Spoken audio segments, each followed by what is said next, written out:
At MidAmerican Energy, we're one company serving 1.6 million people who all need energy that's available 24/7. That's why we work 24/7. That's why we make investments in our systems that make us more resilient to extreme weather. That's why we generate power from all available resources to cover the variables in supply and demand. And that's why when the power is knocked out, we work around the clock to restore power to you. MidAmerican Energy, obsessively, relentlessly at your service.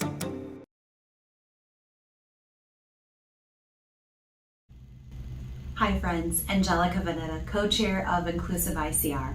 We are a coalition of over 220 employers in Eastern Iowa, all working together to grow the diversity and inclusion of our workforce, to create a space where employees feel a sense of belonging, included, and valued. Inclusive ICR is a proud sponsor of the Diversity, Equity, and Inclusion track of the Iowa Ideas Conference. As you participate today, be sure to connect with other Inclusive ICR champions, as we'd love to share information with you about our upcoming coalition meetings, projects, and how our work is impacting positive social change in our region. Be sure to visit our website at inclusiveiowa.org for information on upcoming events and to sign up for our e-newsletter. Thank you and have a great conference.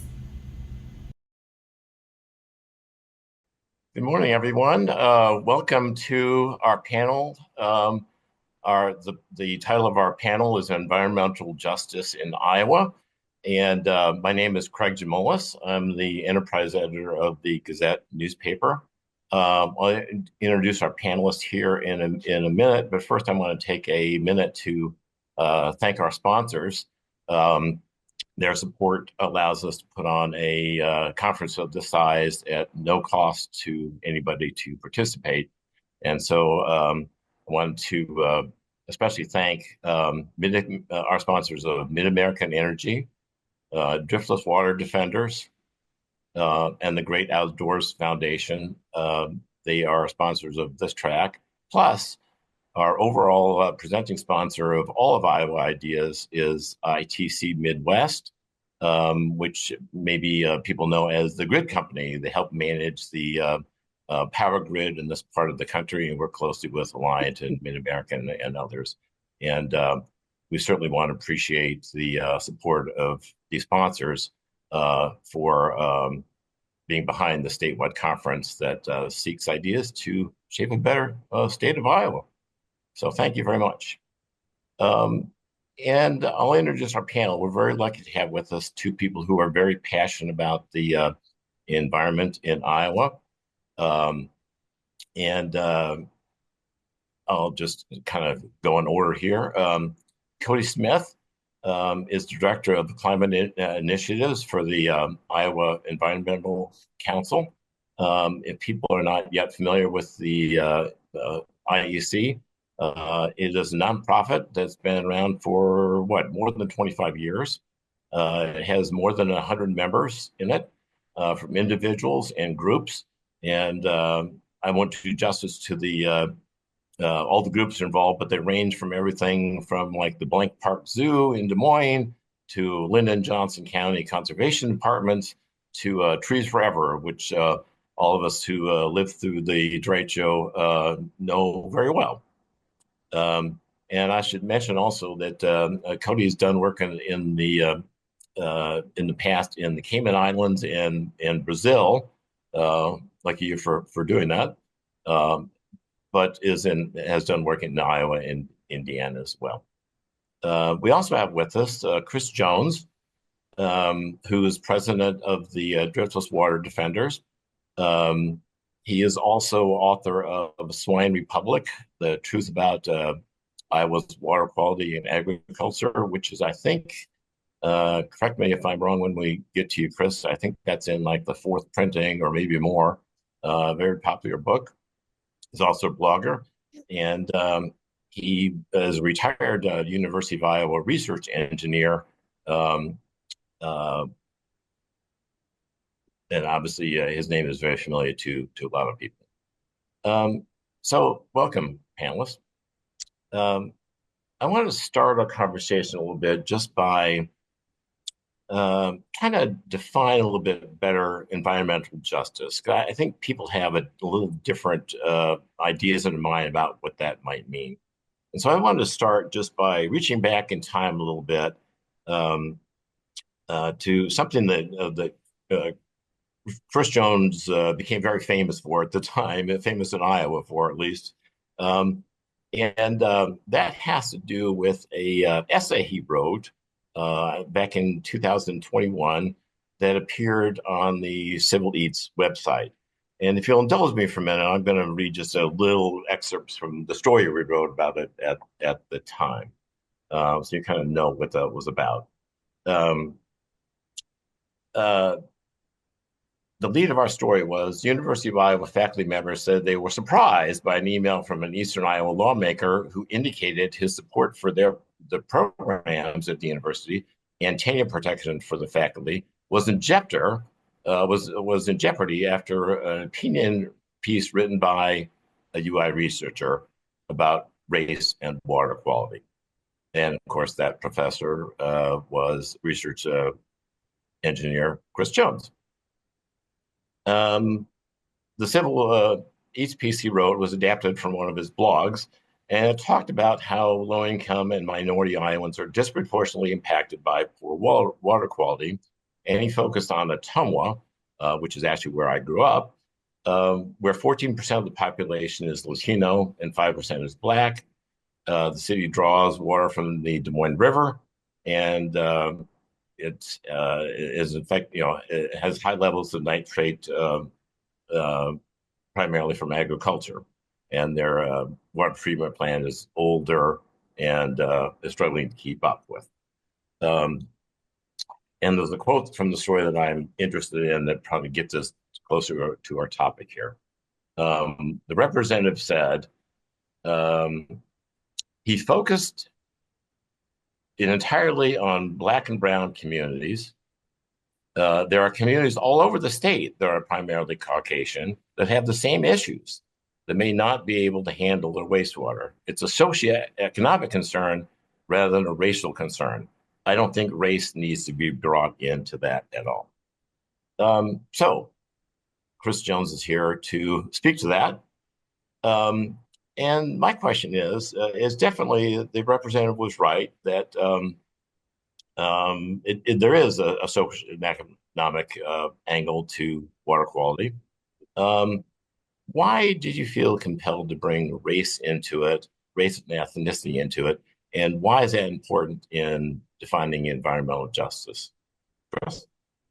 Well, so first of all, my grandparents are from Ottumwa and they were part of the story as well. And, it wasn't necessarily my objective to make this about race. I think I was correct in pointing out that Ottumwa and Wapello County in general tend to be, low income areas of Iowa. I think Wapello County is about 94th out of 99 in terms of income, and so I think that's worth pointing out. And there's a big JBS packing plant there, processes pork. There's about 1 million pounds of pork that comes out of that plant every day, right? And so those hogs are raised in Iowa primarily, probably some in Missouri too. But and the people working in that packing plant, largely are of people of color and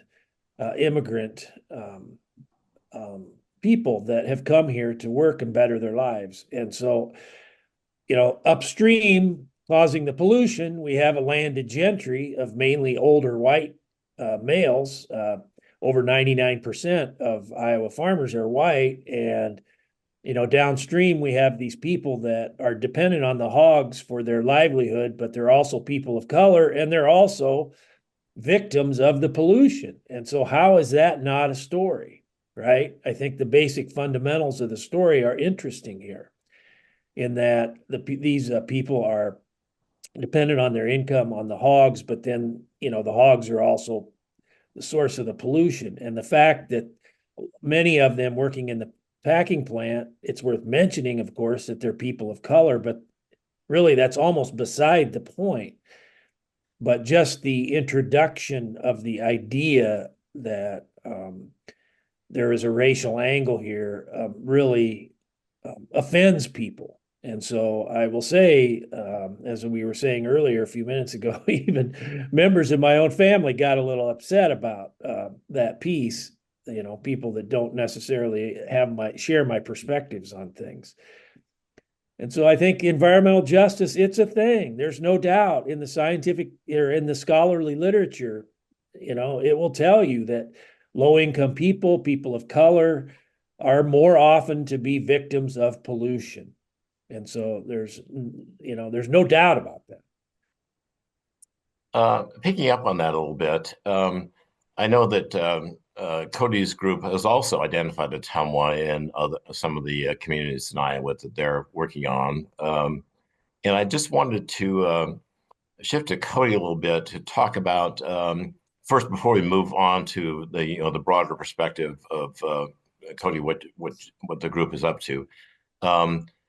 Obviously, one of the reactions that the representative had at the time, Representative Chad Ingalls had at the time, was that it's uncomfortable to talk about this. You know, same thing that Chris Jones just talked about. That even in his own family, it just kind of, uncomfortable topic to talk about.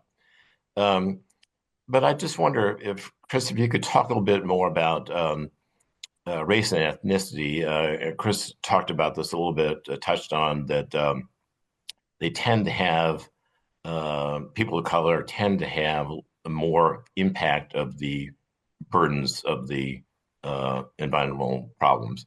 Just want to pick up on that a little bit, and kind of the overall question is, should this be a comfortable topic to talk about? We should feel some discomfort, right?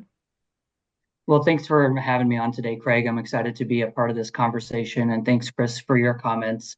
I think the comment from the representative about, it impacts everybody. It's true, especially when you think about water systems in rural Iowa and how they're able to comply with the Safe Drinking Water Act. However, if we think about the historical aspect, if you bring history into it, you can't ignore race.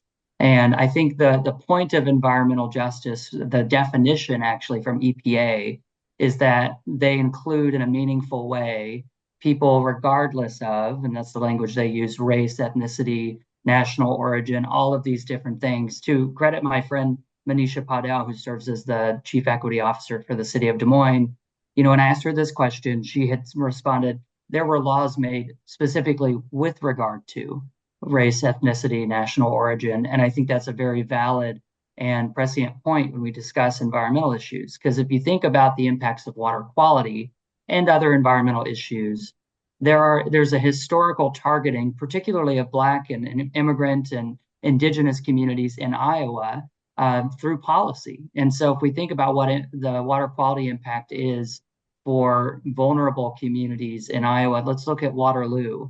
Neighborhood areas were redlined. Families were not able to access mortgages for their homes, to purchase their homes, or really even any funds to help assist in upgrading and building wealth in their home and improving that quality. So I think the point here is that people of different racial groups and also income groups, but specifically in racial groups, start on an uneven ground. When you have water quality issues and it requires cleanup from, Des Moines Water Works, for example, communities that are low income are going to be more heavily impacted by the cost of running that nitrate removal facility. That's just reality. People are starting from a different place. And so I think that you can't exclude race from those conversations. And when we look at Ottumwa, as has been mentioned, when we've done this work where we've looked at everything, including water quality, but also the risk of flooding, the cost of energy, annual median income, unemployment rate, all of these things are experiences that disadvantaged communities are living every single day. And the point that I would make to rebut the representative's point is that it's not necessarily the problem impacts everybody, because it does. It doesn't impact them the same. The lived experience is different. And that's the concept of environmental justice as we see it, and as is the work in the scholarly community, but also the government and nonprofit space as well. So as we look at Ottumwa, we know that it's low income. We know that it's more diverse than the average Iowa community. We know that they have outsized climate risk, whether it's flooding or extreme heat. So we have to think about those experiences as we craft our solutions to be able to make the impact of cleaning up water quality or addressing the cost of energy, whatever the task might be. We can't ignore those social and economic barriers, including race. Speaking of Ottumwa, I know that it's one of the 5 communities that IEEC has picked to do their focus their efforts on. I just wonder if you could talk to us a little about what those 5 communities are and what the process was for picking those communities.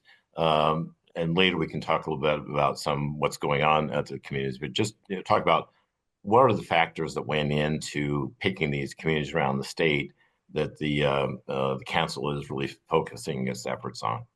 Yeah, thanks for the question, Craig. So I mentioned the term disadvantaged communities earlier.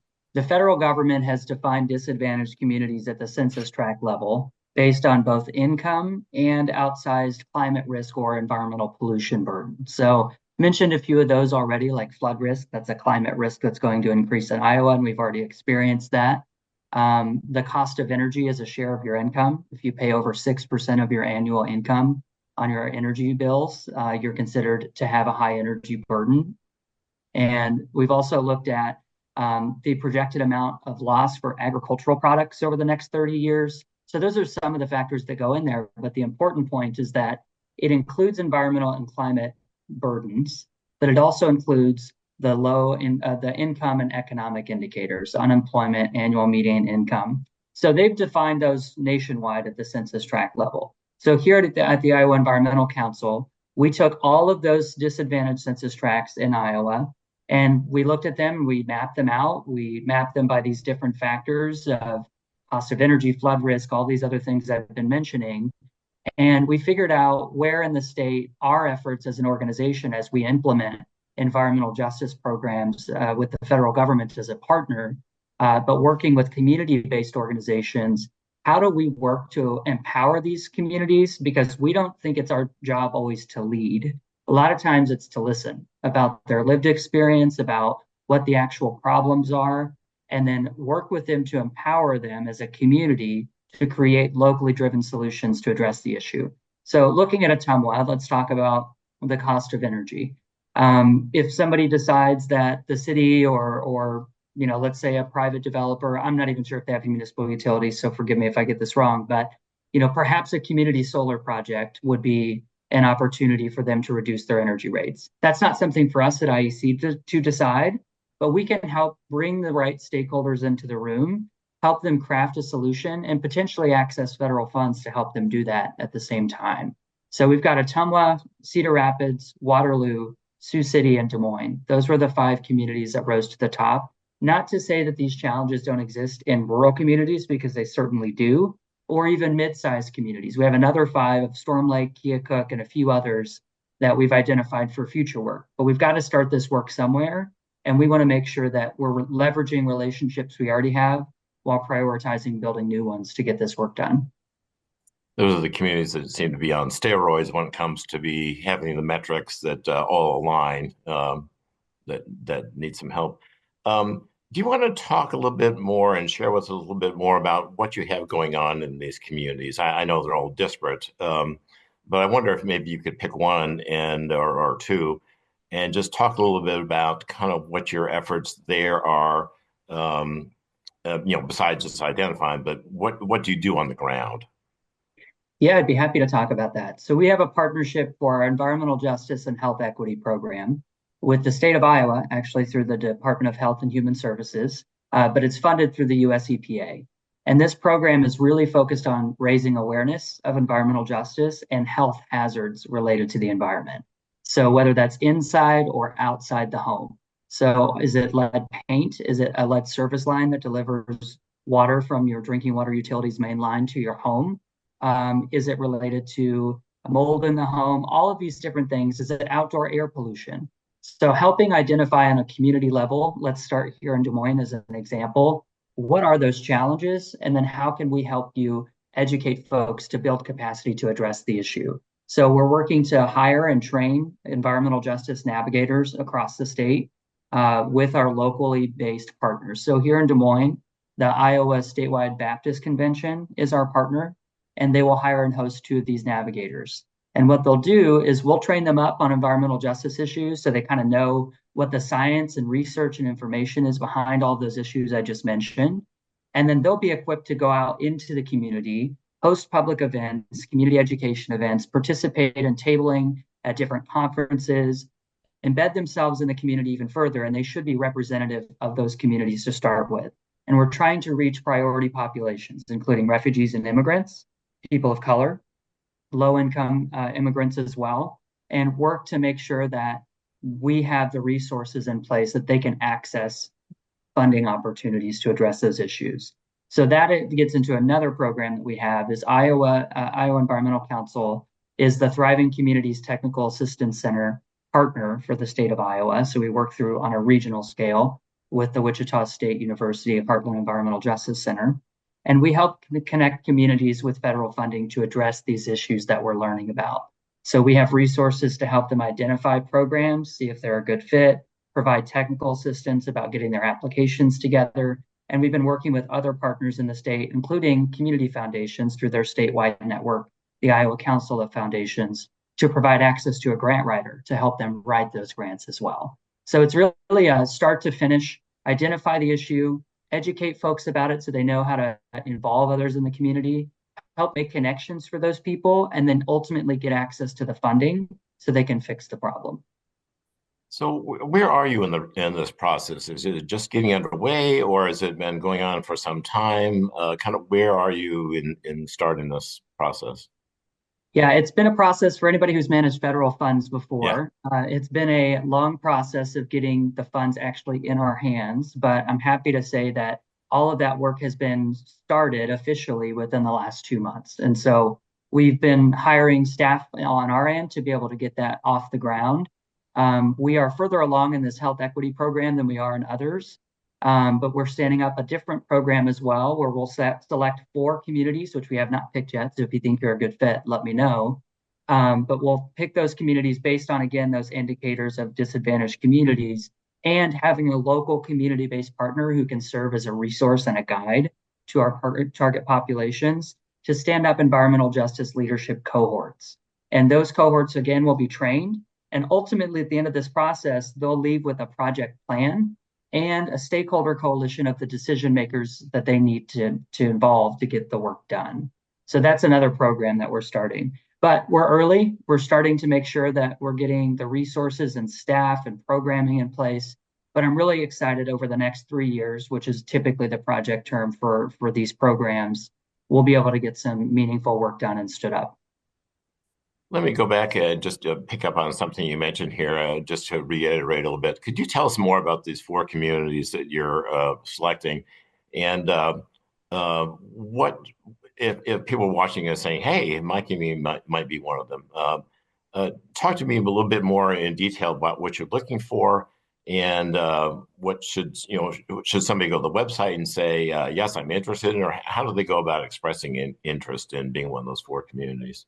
Yeah, people can just email me if they're interested. My email is smith@iaenvironment.org. In regard to the communities we're selecting, I think there are a couple of points. One is that, again, IEC knows that we are a predominantly white-led institution, and we're a statewide organization. We're based in Des Moines. So we're not necessarily the most equipped or experienced. We might be experts in environmental policy or energy policy and provide that expertise in legal and regulatory ways. But we're not experts on the lived experiences in communities across the state. So whether that's Waterloo or Cedar Rapids or Sioux City, any of the others that I mentioned, regardless of if we've lived there before, we're trying to reach low-income, disadvantaged, and diverse communities. So that's one thing to think about.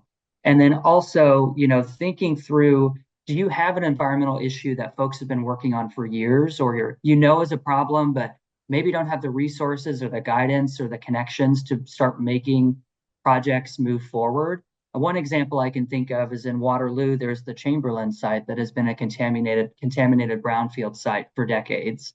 And the EPA has recently granted some planning money. That's one of the reasons Waterloo was included in our environmental justice and health equity program. There have been meetings and conversations over years and years and years but people still don't really understand how it might impact them. They don't necessarily understand what the path forward might look like and who needs to be in the room for those decisions. But this really gets at the core of environmental justice work and why it's really important. And I wish I had some of those leaders on this call today as well. But it's about going into the community, talking to those who are most impacted and least equipped to respond to the challenges because they're living with the pollution, they're living with their outsized risk of climate impacts like extreme heat and flooding. But they don't have the same political influence, social capital, and financial capacity to be able to address it. So those are some of the characteristics we're looking for in communities that we're building partnerships with. Thank you very much. I just want to go over that again because there may be somebody here who says, hey, that rings a bell with me. And I want to make sure that people knew of that opportunity. Let me step back for a minute here and just put out a call to our audience members that if you have questions you want asked, please send them to the Woohoo chat or the Q&A section, and those will be forwarded to me. So I just want to remind people of that as well.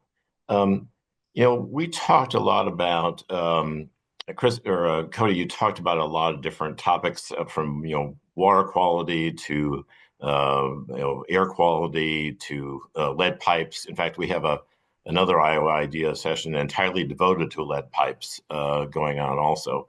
But I know that's a big concern of yours at the IEC as well. It sounds like it's way too early in this project to say so, but I wonder if either Cody, you or Chris, can you point to some success stories where somebody has done something on water quality or some other environmental factor that seems to actually be working? I mean, I Chris, I think the feel like mantra about water quality has been that, we're doing all these batch and build programs, we're doing all these oxbows and cover crops, and it doesn't seem to be making much of a difference in what's coming out of the state. Is there any place where somebody, just focusing on water quality, is there any success stories to be told about that yet? Yeah, Chris, you want to go ahead? And by the way, you're on mute. Chris, unfortunately, you're still on mute.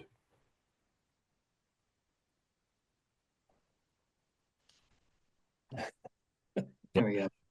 All right, there we go. Now you're off mute, Chris. Sorry, I muted myself to cough there while Cody was talking, and then it wouldn't allow me to unmute. So repeat everything you just said. I said I muted. So where are the success stories? Well, look, we see our state agencies, especially Iowa Department of Agriculture, want to talk about these projects that have been implemented, right? And so when we talk about water quality, we talk about outputs and outcomes, right?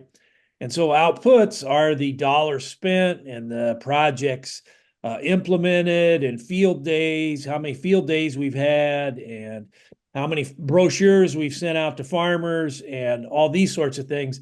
Well, we have all kinds of outputs, right? Tons of outputs we can talk about. The outcomes, however, are, how the water has responded to all these efforts. And unfortunately, the outcomes are few and far between, the positive ones we can talk about. And so as we implement conservation around the state, we never talk about, the increased amount of fertilizer, the increased number of animals, the increased amount of tile that's going in, or other bad practices that we allow to happen.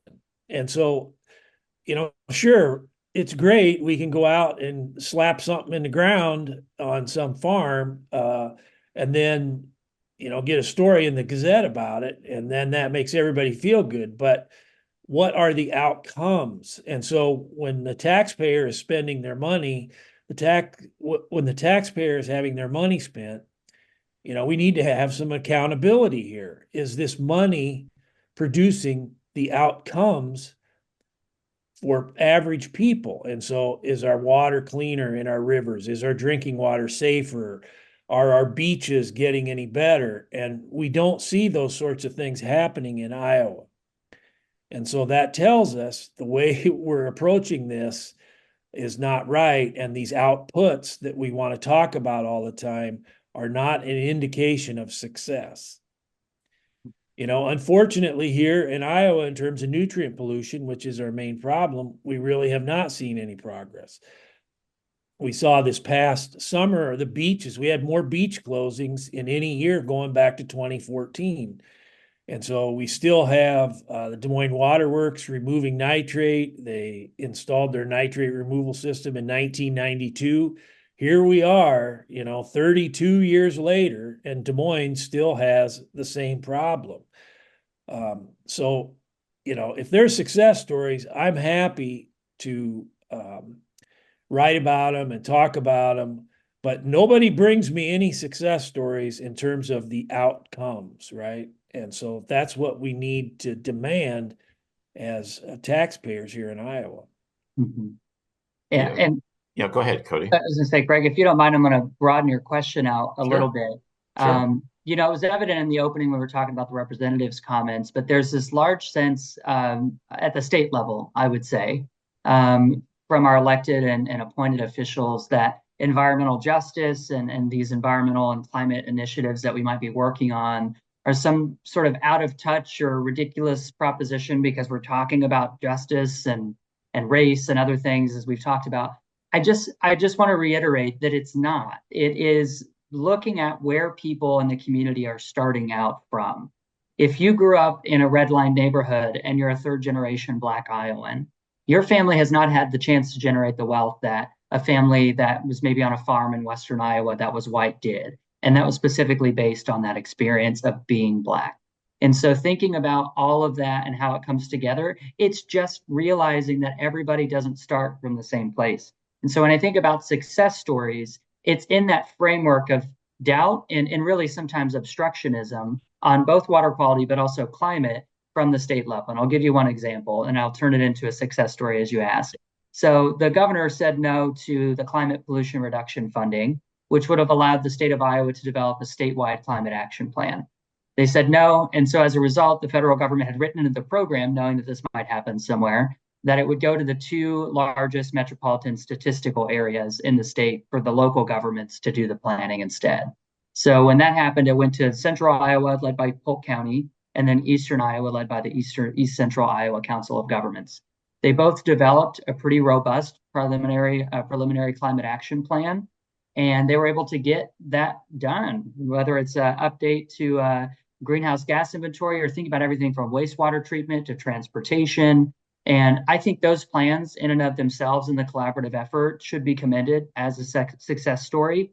Now, I do think that I know that neither of them got their competitive funding that was later available. And I lay the blame for that at the feet of the state government. Now, I will say, just to illustrate as well, the state of Nebraska said yes to the money, and they got $307 million in federal funding to implement climate action plan. Actions, actually. And those are the outcomes that Chris is talking about. Everything from changing a farm irrigator from diesel powered to solar power, that small scale, to doing more investments in electric vehicle infrastructure. So there's a lot of challenges. And I think often this idea is approached with a little bit of hesitance or outright obstructionism from our state leaders. It doesn't have to be that way. It's about making sure that our communities, regardless of where you start out from, are better, cleaner, and more resilient places to live. Thank you. I think that was, and thank you for kind of expanding the question because I think that matters.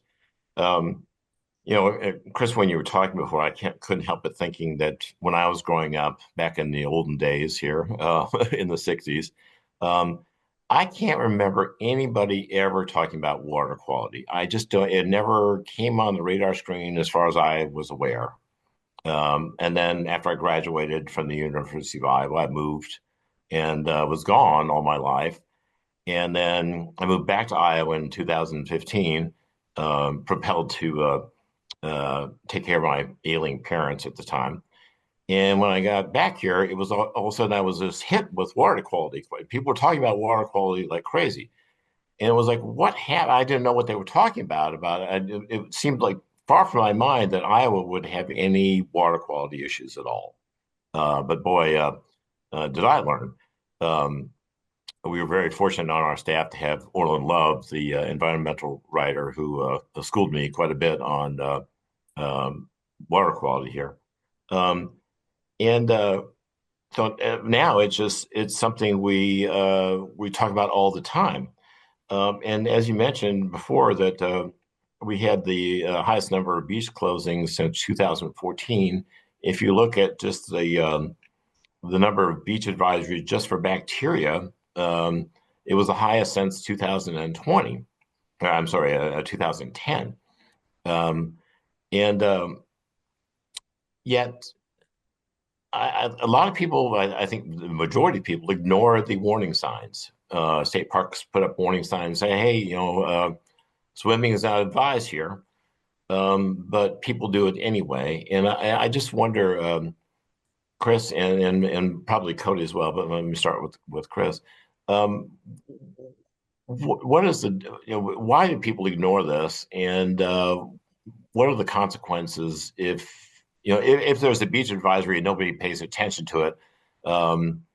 What difference does it make? Essentially, it's like if the tree falls in the forest and nobody's around to hear it, did it happen? And so we have all these record number of beach advisories that people are generally ignoring. What difference does it make? Well, we know from the literature, the scientific literature, that people will use their water resources even if they're polluted. So we know that, and we see that in Iowa, and we can see photos of people swimming on a beach. At the same time, there's a sign there saying, "Don't go in the water." And so this is not an unknown thing. We know it will happen. In Western Iowa, we see these streams that have been straightened, they're muddy. To people in most other parts of the country, it would look unusable. But if you live in Western Iowa and you have a kayak or canoe, well, you're going to use that stream no matter what. And so we know that people will use these impaired sources. Your comment about, what changed from when you were growing up and, to the present day, well, what we lost in the 50s and 60s and up until about the mid 70s, we lost diversity on our farms, right? And so we converted farms from these systems where many crops were being grown: alfalfa, oats, corn, some soybeans, maybe some clovers, maybe woodlots. And we converted that to this two cropping system that basically was complete about 1980. And so when we lost the diversity on our farms, that contributed to the degradation of our water, especially in terms of nutrients. Now, when we were growing up in the 60s, our streams were muddy then, right? And so we did have soil erosion in the 60s, and soil erosion did improve a lot after 1985. The 1985 Farm Bill included conservation compliance, and that required farmers that were farming on highly erodible land to have a soil conservation plan. That worked. That is the biggest single thing that improved water quality in Iowa. And it was a regulation, okay? It was a regulation that required these farmers to have a soil conservation plan. It reduced soil erosion a lot from about 1985 up until about the year 2000. We haven't had much improvement since then. But your observation that this wasn't talked about in the 60s and it's talked about a lot now, that's correct. And it's because of this conversion of our farms from these diverse systems into these two crop systems. And that has been a big driver of this nutrient pollution. Yeah, and to add on, go ahead. Yeah, go ahead. I was going to say, to add on to your question, Craig, what I hear you asking about is somebody uses a polluted source of water to recreate, then what are the impacts of that, right? I'm going to, again, broaden it out just a little bit and say, sure. What if somebody is drinking water from a lead service line and they have a child that has a health impact from that? They have developmental issues, they have lifelong developmental issues that come from that, or acute lead poisoning, for example. Now, that's less often here. It happens less often here in the state. But that is the core of environmental justice. When that happens to somebody, do they have the resources like access to preventative and emergency health care, health insurance, the economic resources to pay that off? For a lot of Iowans, the answer is yes. But for those that are most disadvantaged, that is not the case. You can broaden that question out to make it, instead of the recreational choice, that is not a choice. Then that's the home that you live in. The same applies to the air quality in your neighborhood. If you live here in the Capital East neighborhood in Des Moines, and you're dealing with all of the tailpipe pollution from Interstate 235 during rush hour on a hot summer day, and you have asthma, but you live there. And so you can't really decide to move, because chances are you can't afford to buy a new home in some other area of the state or move out of it. So I think really the core of what you're asking, as I hear it, what are the outcomes of dealing with the pollution that happens? And for so many people, it's not a choice, and it's something that sticks with them for their entire life. If you have asthma and you live near a coal plant in Sioux City, you may be way more sensitive to the particulate matter pollution or the ground level ozone that it contributes to. And that is something that people don't choose for themselves, but they have to do it. They have to deal with it based on where they live. And that's the core of environmental justice. It's place-based and it's resource-based. To go back to your initial question about, the racial impacts of the water quality crisis, here in Des Moines, everybody has to pay for the city to upgrade that infrastructure, right? Even if it's a 5 or a 10% bill increase. I just looked at mine and I pay about $25 a month, somewhere around there, about 20 to 25 for water and sewage service. It's not a lot, but if it goes up by 10%, and that extra money is going to impact somebody of a low income a lot more than it would somebody that's middle class or upper class. So those decisions and those policies that we make and then choose to address these issues really have a disparate impact depending on who we're talking about. And those dividing lines are often race, income, and where you live. And it's true when some communities can maybe more afford a new water treatment plant than some other communities. And here in Cedar Rapids, they're just now breaking ground on a $384 million pollution control facility, which far more expensive than they expected to spend on it. The city has been raising its water rates for some time, knowing this is coming down the path that they would eventually have to pay back this money, loans for the facility. And of course, nobody likes their water bills to go up. I certainly don't like mine to go up, but I realize that it may impact me differently than somebody on a fixed income or somebody who's just starting out. But we all have to pay it. I want to shift a little bit to climate change. It is, and we have enough environmental factors right now that we're dealing with water quality and lead pipes and all that kind of stuff. I think in a lot of people's mind that climate change is something still out there. It's still to come. But all the evidence seems to show that it's already well begun. And you look at our drought, we got a short break, but it's back again. And all of us were talking earlier about how what's going on down in Florida with the hurricanes. Now, obviously, we've always had hurricanes, and even if somehow magically all our greenhouse gases came under control, we still have hurricanes. But maybe they wouldn't be as strong as the Gulf waters forced Milton to become, and spun off tornadoes, which, having lived in Florida for a long time, hurricanes tend to spin off tornadoes, but by Iowa standards, Florida tornadoes are generally lesser. They're EF0 or EF1. These ones were different. They were quite large. In fact, I think 4 people died in just one of the tornadoes. And there were 116 warnings yesterday. And so obviously, all the science seems to show that's honest right now. And Cody, this question is for you. Knowing that we're in the midst of this now, and it seems under any circumstances it's going to get worse. All the work you guys have done on, finding the 5 communities to work on, just starting that process. Will all that be essentially out the window for very long, or does your job now become, we identified 5 communities, now we have to identify 10? That's a great question. Well, I'll start by talking about how I discuss climate change when I travel across the state and meet with people. I think an important thing that gets lost, and you often see some sort of funny, I remember a video many years ago where a congressman took a snowball into the US Capitol and said, what about that global warming? And so the point is that climate change is not weather, it's the patterns of weather over time. That is the easiest way to think about it. So we talk about Milton, we think about how it turned in from a Category 1 hurricane to a Category 5 in one of the shortest amount of times. We think about how there were, for the first time ever in the Atlantic Basin, I think it was 3 or 4 hurricanes turning at the same time in October. We talk about Iowa impacts. We had one of the state's longest, hottest, and earliest heat waves ever this year.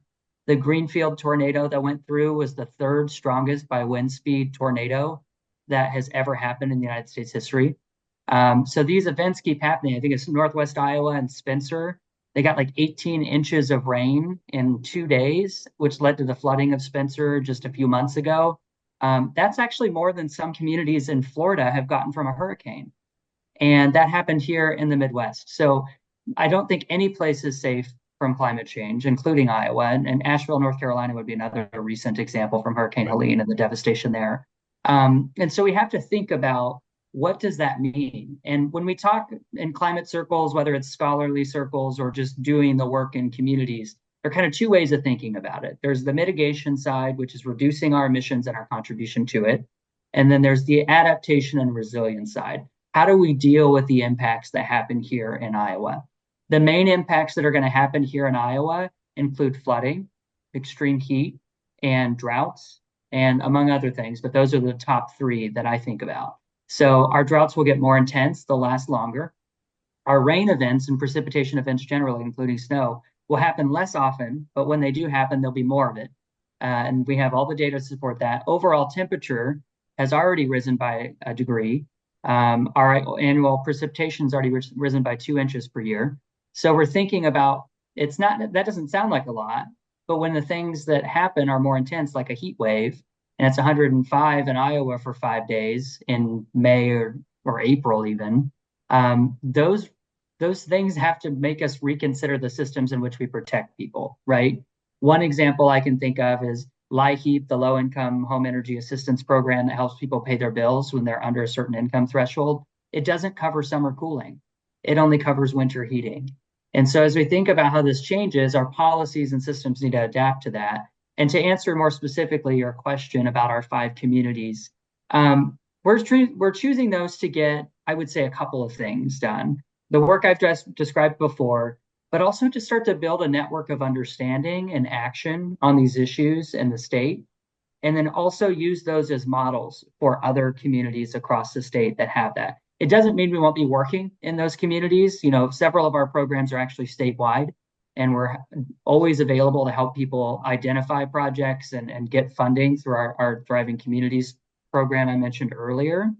And I don't think that goes out the window, because every single thing that we do, whether it's replacing one lead service line, improves one child's health, and that's worth it. Everything that we do, planting another tree, might lower the temperature of a neighborhood during a heat wave by 0.5 degree. That makes a difference. So I think this community level work is really us realizing that this moment demands not just the policy, regulatory, and organizing work that we've been historically known for, but also doing this work in community to show that, one, it has multiple other benefits like health and community resilience, but also it makes our communities way more resilient to the impacts of climate change over the long term, while we also seek to address our contribution to the problem overall. So we're really committed to this work. We actually stood up a new program, which I have the privilege of leading, our Climate Initiatives program, that the mission statement is to help Iowans and communities they live in, work in, raise a family in, more resilient to these impacts of climate change. So I think it's a both and strategy, Craig. Yeah, that's good because it's like as it gets worse here. I mean, obviously, people worry about what it means to nationwide, worldwide, but especially what it means to Iowa.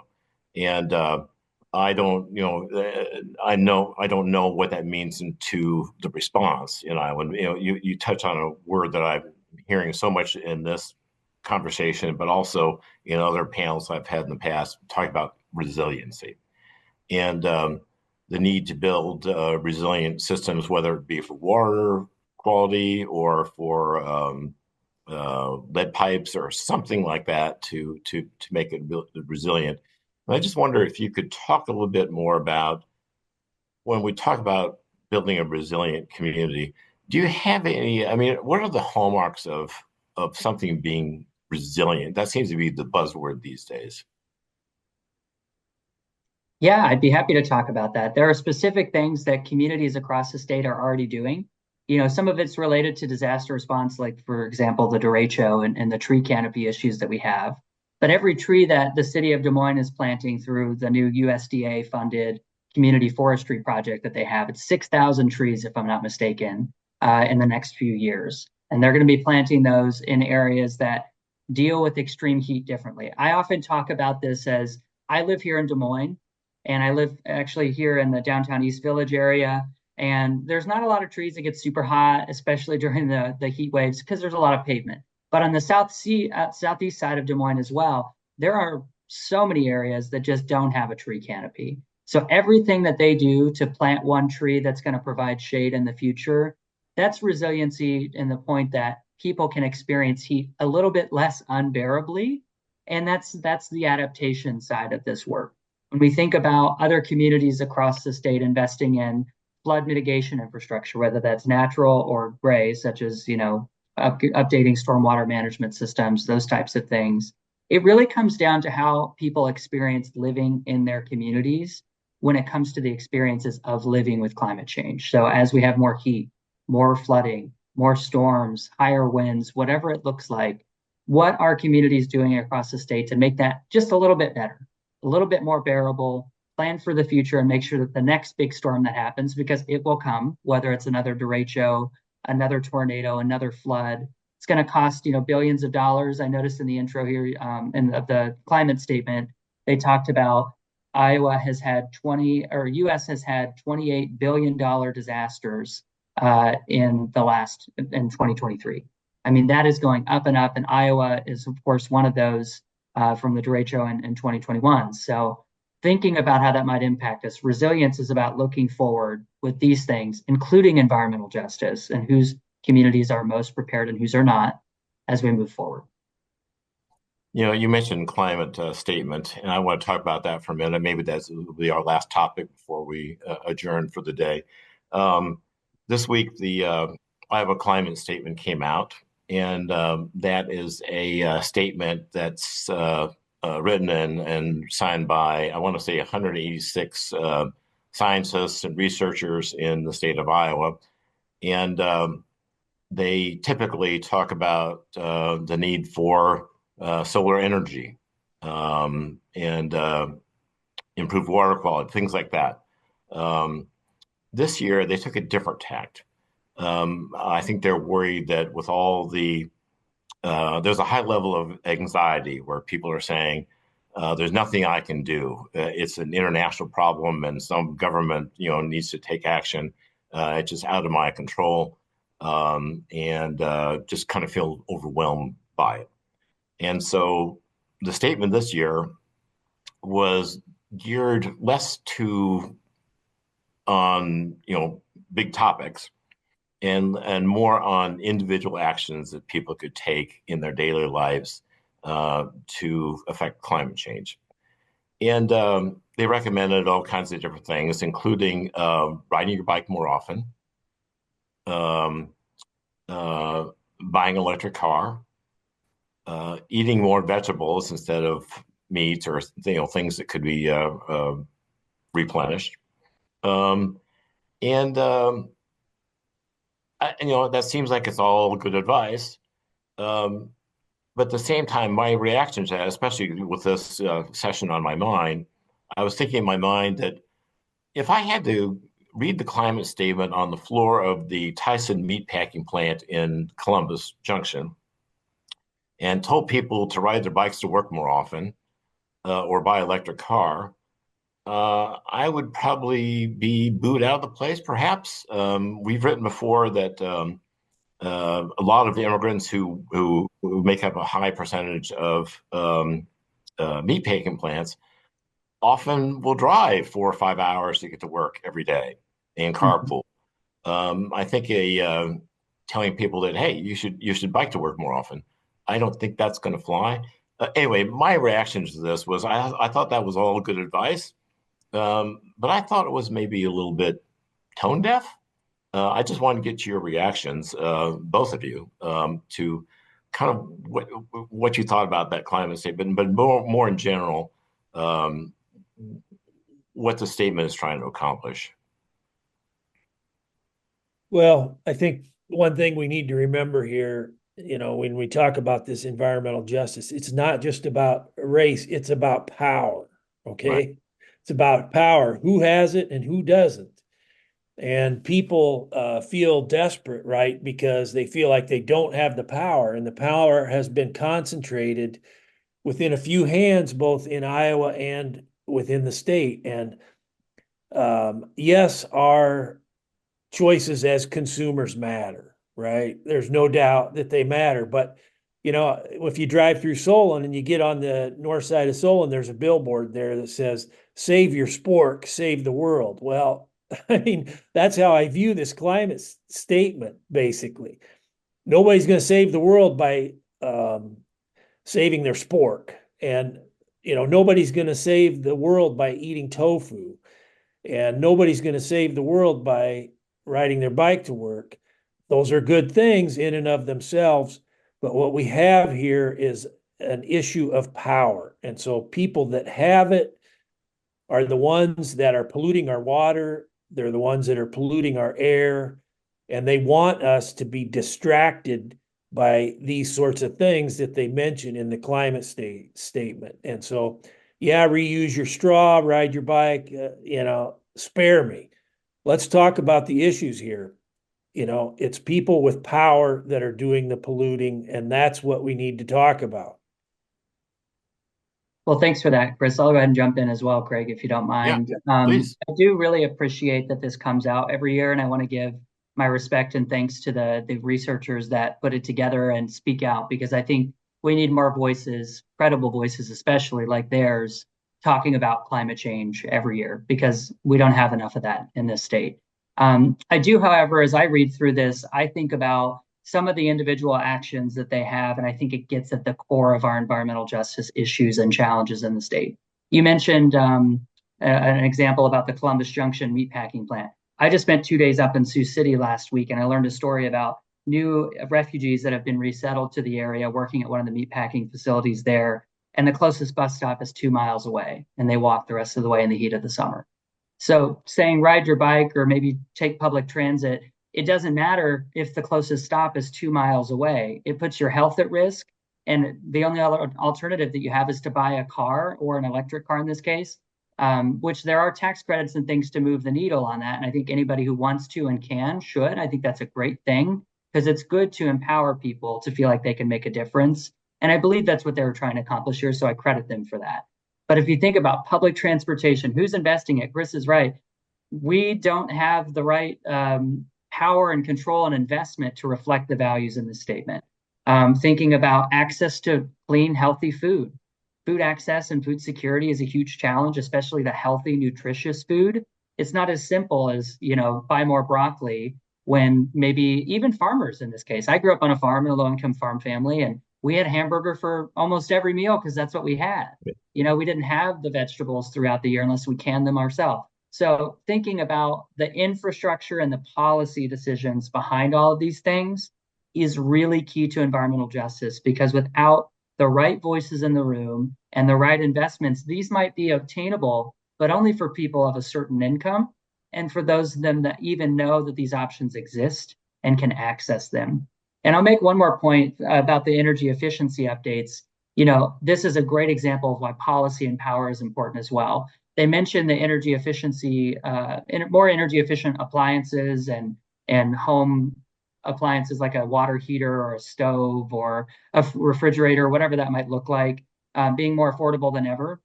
That actually is only the case if we access those rebates, which have been in our governor's office since July under review.